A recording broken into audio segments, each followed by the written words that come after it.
بسم الله الرحمن الرحيم. اللهم صل على محمد وعلى آله وعترته بعدد كل معلوم لك. الرحمن الرحیم الله که رحمان و رحیم هست. این تقریبا در نهایت تفسیر مختصر سوره فاتحه است که ما میخوانیم. خب یعنی از این که در اختصار دیگه که باز امو اسم اساس القرآن یا ام القرآن ازش ادا شوه کنه. امام رازی میگه که اگر ما از سوره فاتحه بخواهم 10,000 مسئله استنباط میکنم. 10,000 مسئله را میگه ما از سوره فاتحه استنباط میکنم.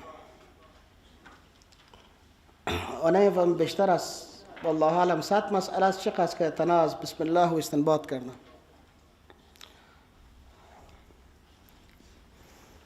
دل باز داشته باشین، خواه حوصله کامل، حوصله تام. و انشاءالله والعزیز اگر زنده بودیم الله یاری ما کرد انشاءالله امید داریم که ترجمه را خلاص میکنیم. خودت فکر نکنیم که میمانم. روز خواد شد انشاءالله که باز یک پاره خواد خواندیم، کمتر بیشتر خواد خواندیم. یک بار بروش ترجمه بلد شوید انشاءالله بسیار آسان میشه. بس خیر. الرحمن الرحیم، الله که نهایت مهربان هست و با رحم هست. این هر دو صفت، هر دو وصف دوم و سوم برای الله هست. وصف اول رب العالمین بود، دوم الرحمن و سوم الرحیم. استاد را الله مغفرت بکنه که ما ازش میخواندیم. یک روز از صبح 8 بجه تا پیشین و از پیشین تا دیگر میفهمین چه قخوان ایاک نعبدو دا ایاک نستعین نرسیدیم. فقط ایاک نعبدو را خواند و خلاص گفت ایاک نستعین به فردا باشه. یعنی این طرف الرحمن الرحیم پیش خوانده بود. دا ایاک نعبدو چه خاص را عبادت میکنه. علما است. اللهم اغفرهم وارحمهم وعافهم واعف عنهم. وصف اول رب العالمین بود، وصف دوم الرحمن، وصف سوم الرحیم هست. دلیل دوم و سوم هست و این هر دو وصف به چند اعتبار با هم فرق داره. یعنی فرق رحمان و رحیم چیست؟ با چند اعتبار از هم فرق داره. معنی رحمان و معنی رحیم. یک، رحمان به اعتبار لفظ خاص هست ولی به اعتبار معنا عام هست.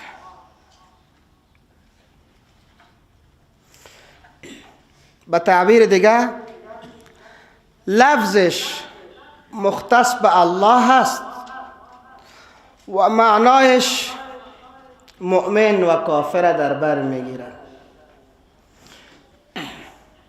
آیا به این ترجمه، به این فرق دلیل ما از قرآن داریم که تفسیر قرآن به قرآن شو؟ بله.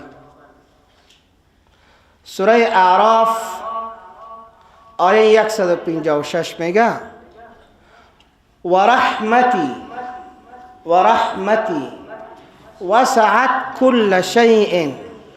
رحمت ما از جهت معنا در بر گرفته هر چیز را. سوره غافر آیه 7 میگه ربنا وسعت كل شيء رحمة و علما.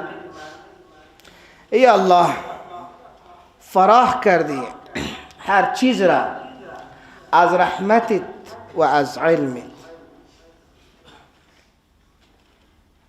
و در شأن پیامبر صلی الله علیه و سلم می آید و بالمؤمنین رؤوف رحیم. سوره توبه آیه 128. پیامبر به مؤمنین رؤوف و رحیم هست.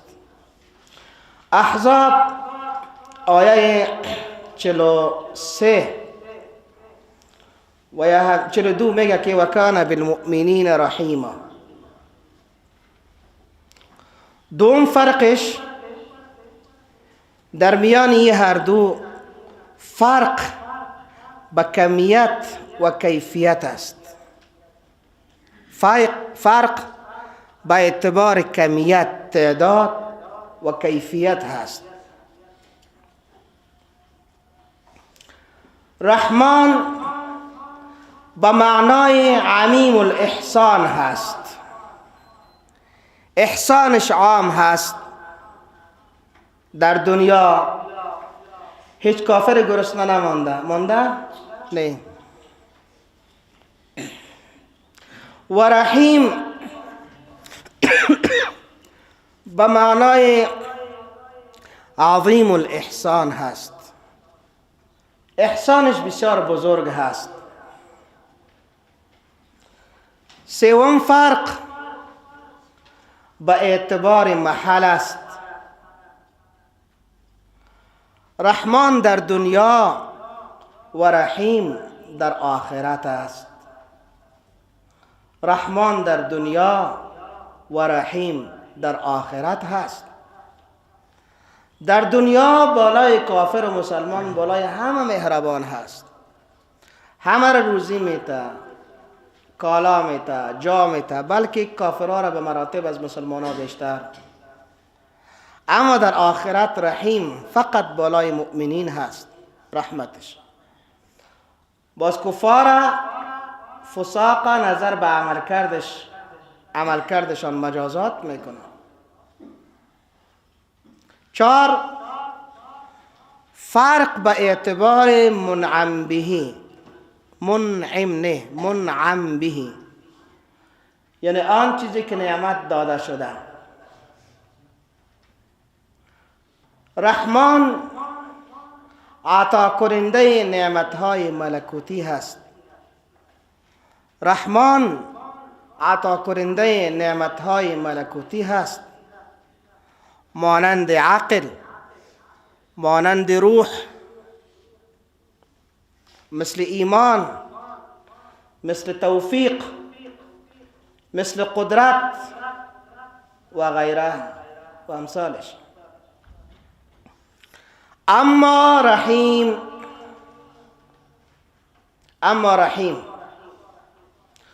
معطی نعمتهای عالم شهادت هست، چیزهایی که دیده میشه. دهنده نعمتهای شهادت هست، آشکار، مثل خوراک، پوشاک و امثالش. 5 رحمان به معنی واسع الرحمه. رحمتش بسیار وسیع هست. الرحیم به معنی دائم الرحمه. رحمتش همیشه هست، هم در دنیا و هم در آخرت. اما رحمان وسعت داره. در دنیا که گفتیم هم کافر و مسلمان همه را، اما در آخرت باز رحمان نیست بالای کافران، بلکه تنها رحیم هست بالای مؤمنین. 6 قول عبدالله ابن مبارک هست. رحمان ذاتی که از او سوال شوه عطا کنه، از او خواسته شوه بدهد. رحیم ذاتی که هرگاه اگر از او سوال نشه به خشم می آید. فهمیدین؟ رحمان میگه کسی هست، عبدالله بن مبارک میگه که از او سوال کنی برات میته، بخواه از الله برات میته. رحیم به این معنا که اگر از الله خواسته نشه به خشم میایه که چرا از من نمیخواهی، بخواه. سوال نکردن از الله مورد خشم الله میشه. پس هر چیز، هر خواسته مشروعی که داری، چی دنیاوی و چی هم اخروی، از الله بخواه، از الله بخواه. حتی که الله زمینی خواستنش برابر میکنه. ما مثالش در قرآن داریم، زکریا علیه السلام پیر هست، زنش هم ناعقیم هست، نازای هست، دلش طفل میشه. به خاطر که پیر هست از الله نمیخواه، اما الله سبب خواستنش برابر میکنه که باید بخواه. سبب خواستنش کجاست؟ الله ای را برابر میکنه که برا زیارت مریم را بکنه.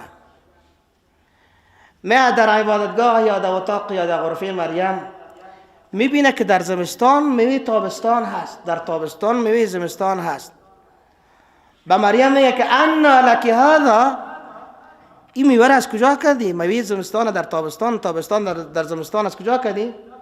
قالت هو من عند الله، میگه ای از طرف الله هست. خب سعی کنین. جلالین میگه زکریا علیه السلام زمانی که دید که الله که قادر هست به مریم میوه تابستان در زمستان بده و میوه زمستان در تابستان بده، او به این قادر است که برمد این پیری اولاد بده. میایه نیم شب، فقط او رفتنش به طرف مریم الهام است که را متوجه میسازه که دعا بکن. تا که دعا نکرده خدا برش نداده. میایه دعا میکنه، از الله میخواه، میگه یا الله بر ما ولد بده، من پیر هستم، زن ما عقیم هست، نازای هست، دل ما مولات میشه. الله برش میته و دمی شب توان همبستری برش میته که همراه خانمش همبستر شود، با وجودی که پیر هست. و در این موردی که همبستر میشه خودش حال فکر کنه دیگه که آیا زنش حمل گرفت نگرفت. الله میگه امی شو بدون از یک 4 ماه تیر شو، باز در اصطلاح فعلی ما تو معاینه التراساند شو و طبی شو که آیا حمل داره نداره، تا وقت نمیگذارم. میگه امیم شو برات من میگم که زنت حمل گرفته. میگه که علائم چیز؟ میگه ایست که تو با زبان همراه گپ زدن نمیتونی همراه قومت، تو باید با اشاره گپ بزنی. 3 روز تو تقریبا گنگه میمانی، گنگه که تو نه که بخی گپ زدن نتونی. تسبیح تحلیل الله را میگی اما با اونا بلند گپ زده و داد و سدود کردن نمیتونی. 3 ایام الا رمزا، مگر با اشاره. پس به این خاطر الله سبب ساخت به زکریا که باید بخواه از الله. پس از این که زکریا خواست الله ورش داد. پس رحیم ذاته که اگر از او خواسته نشه به خشم میآید، خسته میشه، قهر میشه. هر چیز مشروع داری از الله بخوای، پیش الله هر چیز هست. از کسی دیگه نخواه. از کی بخواه؟ از الله بخواه. 7 رحمان ذاتی که رحمتش شامل هر چیز باشه. مثل سوره اعراف آیه 156 و رحمتی وسعت کل شیء. امی قسم غافر هم میگیره بر ما. و رحیم ذاتی که غافر آیه 7 و رحیم ذاتی که رحمت او لازمه ذاتش باشه، با ذاتش ملازمت داره و در هیچ وقت از او جدا نشه. مثل در آخرت رحمتش کی جدا میشه؟ بالای مسلمان ها رحیم است. انعام آیه 54 میگه کتب ربکم علی نفسه الرحمه. الله لازم کرده بالای نفسش رحمت را. بعد در همین آیه بعضی از آثار رحمتش را الله اشاره میکنه. از آثار رحمتش است که انه من عمل منکم سوءا بجهالة ثم تاب من بعده و اصلح فانه غفور رحیم. آثار رحمت الله است. شعر سخن است هر کسی که یک گناه را انجام بده، ولو که هر قدر گناه کبیر است، به الله رجوع بکو، ولو شرک هم باشه، الله میبخشه. الله میبخشه. از آثار رحمت الله همیست هر کسی که عمل کرد از شما ای مسلمان ها یک عمل ناشایسته را به جهالت، به نادانی یا دانایی خود توبه کرد، ثم تاب، باز توبه کرد، به الله رجوع کرد، من بعده پس از گناه، و اصلح دیگه دنبال از گناه نرفت، خود اصلاح کرد، فانه غفور رحیم. الله ذات است که بخشاینده است و رحمت است و رحیم هست. و رحیم همیشه با ذاتش ملصق هست. 8 صاحب تفسیر بحر محیط در فرق میان رحمان و رحیم میگه که رحمان به سبب اعطای جمیع نعمت هاست. رحمان به سبب اعطای تمامی نعمت ها و رحیم به سبب هدایت و لطف اوست. 9 حافظ ابن قیم میگه که رحمان بر صفت قائم به ذات حق دلالت داره که آن یعنی اینمی وصف ذات الله است. و رحیم عبادت از تعلق از او به مرحوم هست. مرحوم کسی که بالایش رحم میشه.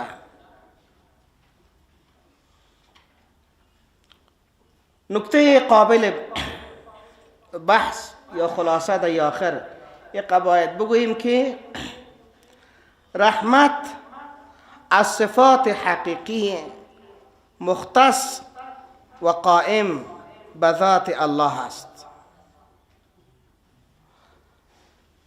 رحمت از صفات حقیقی مختص قائم به ذات الله است، به طوری که یا به نحوی که شایسته ذات الله است و کمال الله است. احیانا مخلوق هم به این وصف متصف شده میتونه. بخاری و مسلم از ابو هریره رضی الله عنه روایت میکنه جعل الله الرحمة 100 جزء. الله گردانیده رحمت را 100 جز. فامسک عنده، پس الله نگاه کرده به نزد خود 99 جزءا، 99 حصهش الله پیش خود نگاه کرده. و انزل فی الارض جزءا واحدا، در این زمین فراخ در این دنیای ما فقط یک جز از رحمت خود روان کرده، از 100 حصه یک حصهش را. فمن ذلك الجزء، پس از جمله همین جزء همیست که رحم میکنه بالای خلق و مخلوقات بالای یکی دیگه هم رحم میکنه، تا اینکه حتی ترفع الفرس حافرها عن ولدها خشیة ان تصیبه، حتی که اسب به خاطر نگهبانی چوچش بالها یا پاهای روی خود در گردش میگیره، از این که به او ضرر نرسانه، یعنی زیر پای خود که میگیره شده بغل خود ایده که یک دفعه سر سینه‌اش بشینه او را بکشه یا کسی دیگه به او ضرر برسانه، او را چارپیر میکنه.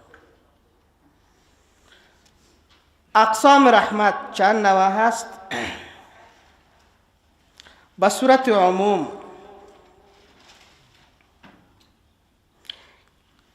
که در برگیرنده هر چیز هست، در برگیرنده همه چیز هست، هر چیز هست. الله عزوجل میگه که و رحمتی وسعت کل شیء. دو، به صورت خصوص و به سبیل و طریقه لزوم، مثل که آیت بار بار خواندیم، آیه 54 سوره انعام، كتب على نفسه الرحمه.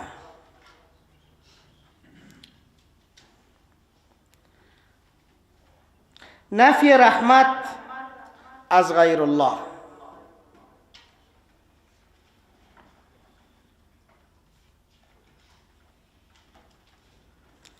كتب ربكم على نفسه الرحمه، الله رحمت را فقط بر نفس خود لازم کرده. انعام آیه 12 و انعام آیه 54، فرقان آیه 59 امی مطالب را برای ما واضح می سازه و این آیت ها که شما را میگیم کارخانگی از که خود سیل میکنم. در سوره فرقان الله میگه که الرحمن فاسأل به خبیرا، الله رحمان هست پس شما بخواهید از این الله رحمان، از این الله رحمان شما بخواهید. الرحمن الرحیم مالک یوم الدین، پادشاه، قاضی، حاکم روز جزا هست. مالک یوم الدین. این وصف چهارم و دلیل چهارم هست برای اختصاص حمد به الله عزوجل.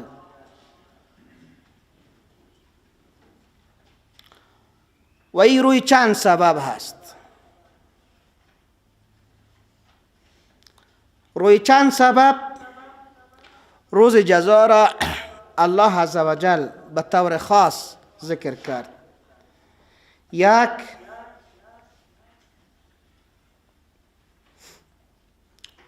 تا که فرق میان نیکوکار و بدکار و فرق میان مطیع فرمان بردار و عاصی گناهکار، موافق به احکام الله و شخص مخالف به حکم الله، امرای احکام الله، شریعت الله، و این یک امر حتمی هست. قرآن کریم میگه در سوره طه آیه 15 و ان الساعة آتیه، قیامت حتما آمدنی هست. اکاد اخفیها، اکاد اخفیها، ما قدر میخواهم که قیامت پنهان کنم حتی از پیش خود هم، یعنی به هیچ کسی خبر نتم، به هیچ کسی آمدن قیامت خبر نتم، حتی به اسرافیل که سور میدم هم وقت آمدن قیامت معلوم نیست. وقتی که الله امرش کرد که سور بدم، باز میدم قیامت میشه. تا او وقت او هم خبر ندارم. لتجزا کل نفس بما تسعى، تا که پاداش داده شود هر نفس با آن چیزی که سعی کرده، با آن چیزی که کوشیده در دنیا عمل کرده. سوره نجم امی قسم آیه 31 میگه لیجزی الذین آمنوا و عملوا الصالحات، تا که الله پاداش بده آنان را که عمل کردن. لیجزی الذین آمنوا بما عملوا، با آن چیزی که عمل کردن. دو، کسی که ظالم را بر مظلوم مسلط گردان، ظالم کمک کرد، بالای مظلوم او را مسلط ساخت. نمونه های زیادش غیر آیات قرآنی ما هم میفهمیم. شخص دزد هست، قاتل هست، یک کسی دیگه او را در خانه خود جا میته، با او کمک میکنه، میاد قتل ناحق میکنه ولی او را در خانهش جا داده، در دکانش جا داده. و پیامبر علیه السلام میگه که اگر کسی با قاتل در قتل یک مسلمان علی شطر کلمه، به اندازه یک حصه از کلمه، او قتل 4 حرف است، بکش، به اندازه همزه اقو یا قاف و یا هم تی و یا هم لا، اگر شرکت کرد، شریک شد، در روز آخرت در پیشانی مبارکش نوشته هست انه آیس من رحمت الله، ای از رحمت الله مایوس هست، ای از رحمت الله مایوس هست. ای جانو، تو که قاتل علما را در خانه جا میتی و طبیعی است که بدون کمک کسی دیگه نمیشه، راهنماییش میکنی، کمکش میکنی، راه را برش نشان میتی، پس در خانه جا میتی. اگر 100 سال زنده باشی، زیر خاک رفتی، در زیر قبر چی جواب خواهد دادی؟ در روز آخرت ایره بفهم که دقیقا هستی و هستی. انه آیس من رحمت الله. و کسی که خودش قاتل هست، و من یقتل مؤمنا متعمدا فجزاؤه جهنم خالدا فيها وغضب الله عليه ولعنه واعد له عذابا عظیما. کسی که مسلمان را به قصد میکشه، به قصد میکشه، بالایش غضب الله هست، جزایش جهنم هست همیشه.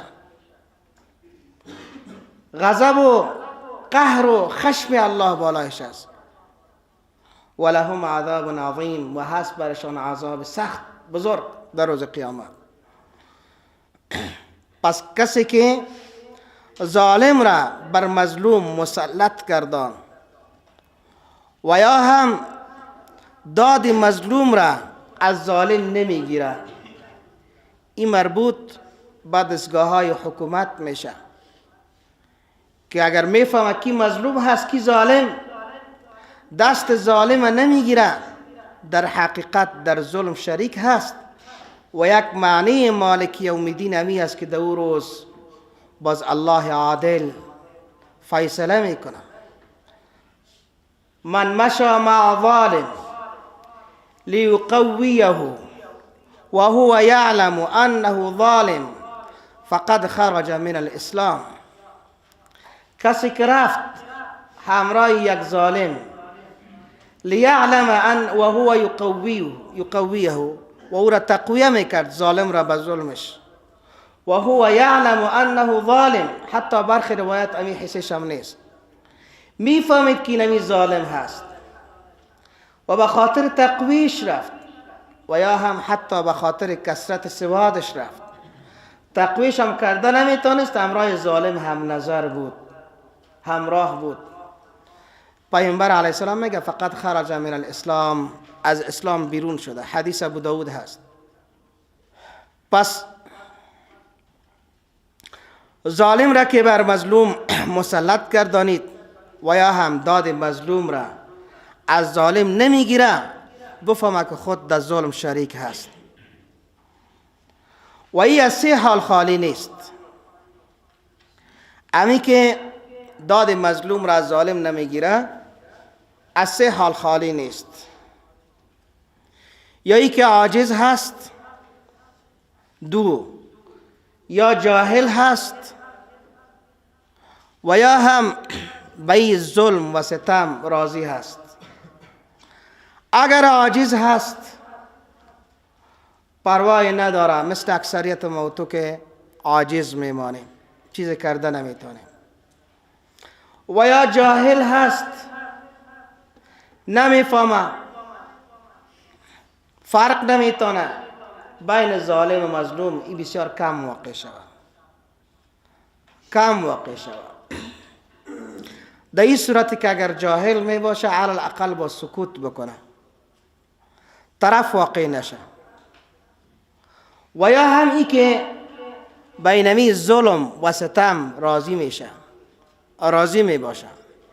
این رضایتش یا به زبان هست و یا هم به زبان حال هست، ظاهرا خوش میشه. به هر صورتی که همراه ظالم در ظلمش به ظلمش راضی باشه، بفهمه که از جمله ظالم هست. و در روز مالک یوم الدین الله انتقام میگیره.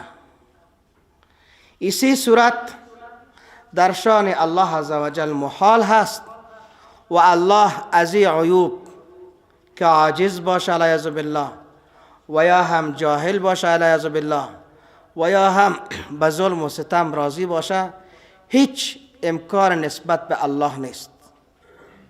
از این عیوب، این کل عیوب هست، عیوب جهل باشه، عیب عجز باشه و یا هم عیب رضا به ظلم باشه، در مورد الله درست نیست و حتما حق مظلوم را از ظالم میگیره. هرگاه که انتقام مظلوم از ظالم در دنیا صورت نگرفت، و با کجا میمانه؟ با آخرت. در آخرت باز قیمتش هم اندازه، قیمتش هم پردازه و در اوجه حتمی است. پس لفظ مالک و ملک، لفظ ملک مالک نه، ملک در غیر الله هم استعمال شده.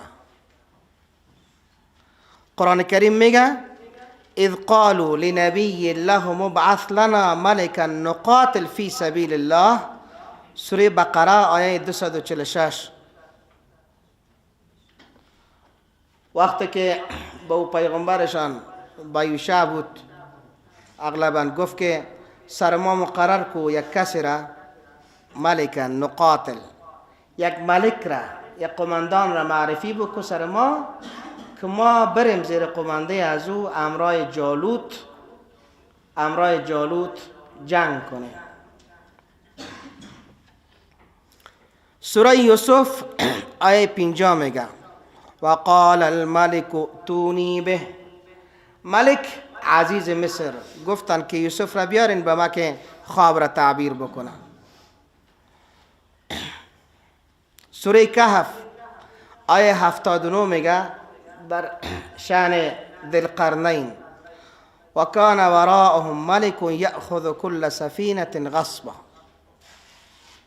بود پشت سرشان ملکی که میگرفت هر سفینه را، هر کشتی را به طریق غصب.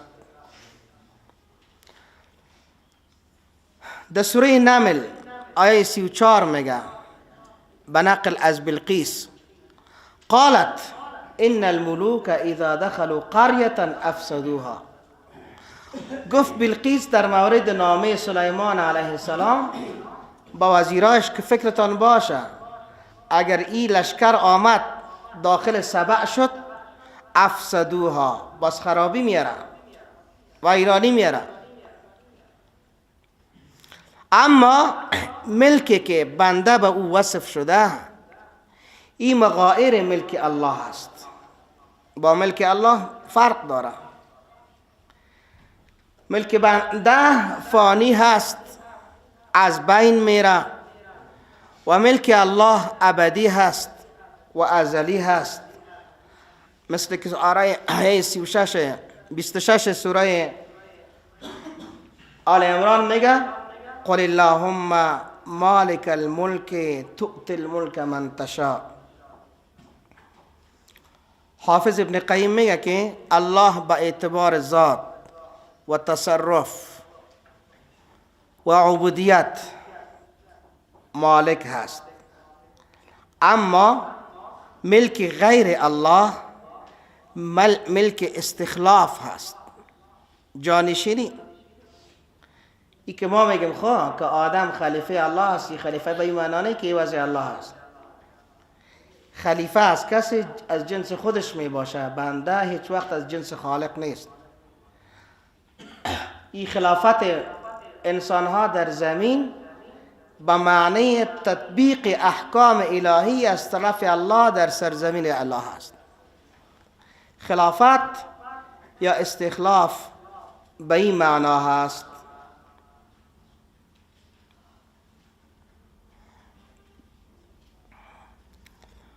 و ملک ابتلا هست و امانت هست، اما ملک غیر از او ملک استخلاف هست. این ملک ابتلا و امانت که روزی از یا در مورد از او سوال میشه و پرسش میشه چی کردی؟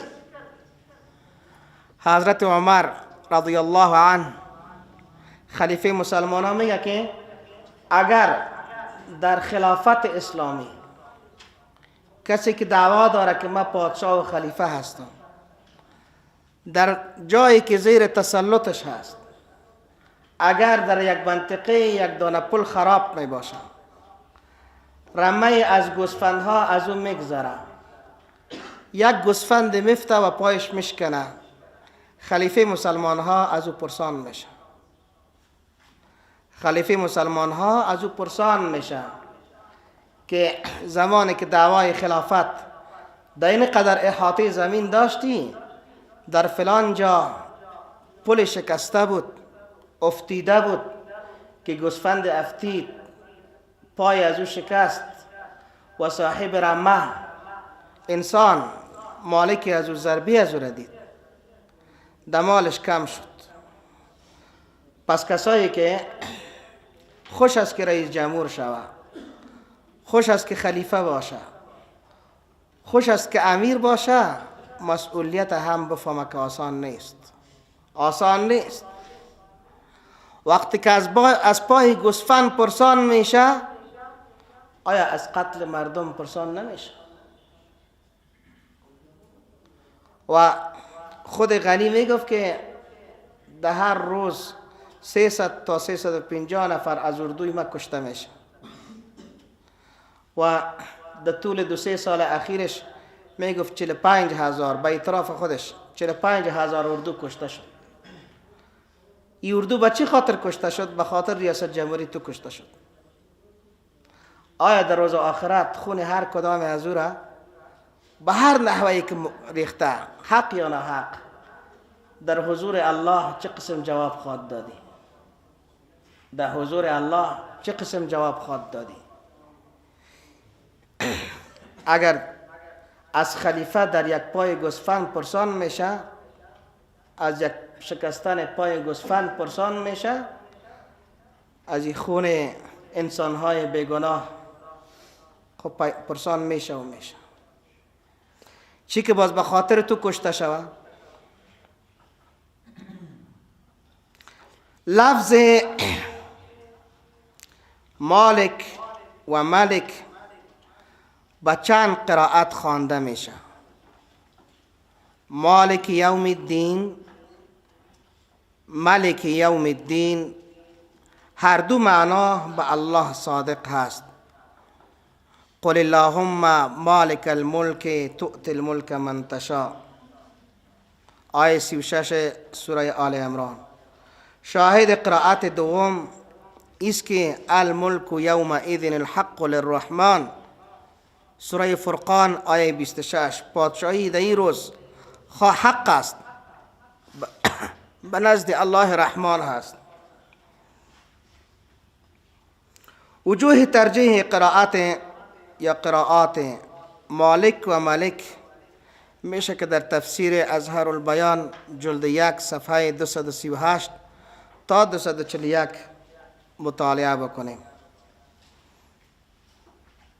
نفی عبادت از غیر الله، اسلوبی که در این آیه بکار رفته اسلوب حصر هست.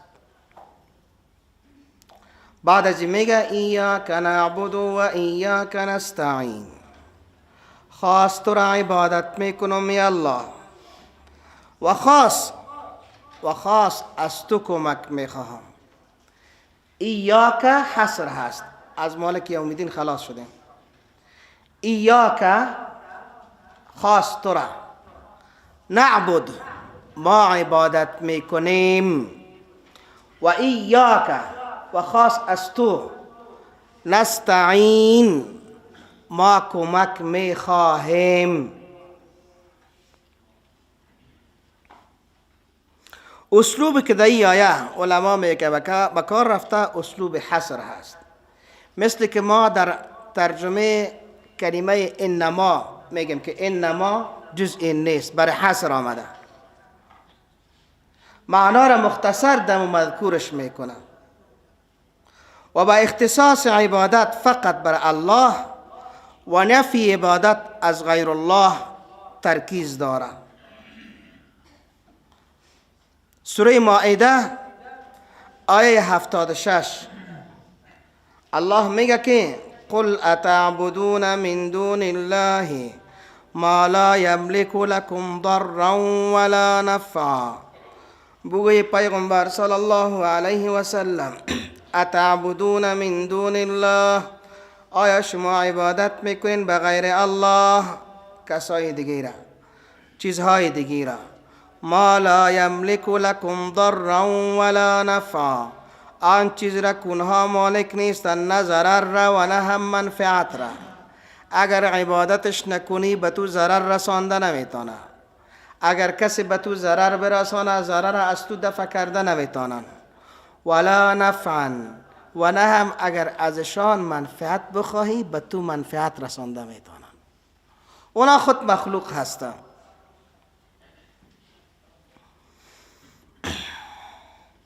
الم اعهد الیکم یا بنی آدم الا تعبدوا الشیطان، سوره یاسین آیه 60. آیا ما از شما عهد نگرفته بودم، شما را امر نکرده بودم ای بنی آدم الا تعبدو که شما پیروی نکنین الشیطان، از شیطان. الا تعبدو پیروی کردن، عبادت کردن، قولش را پذیرفتن، مطابق امرش رفتن.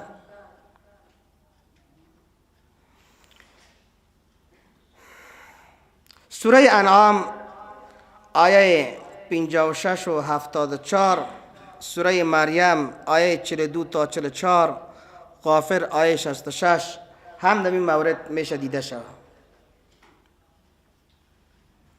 شرف مقام عبودیت ایاک نعبد، صفت عبودیت یا بندگی از اعلاترین صفات انسانی هست. عبدالله بنده خدا.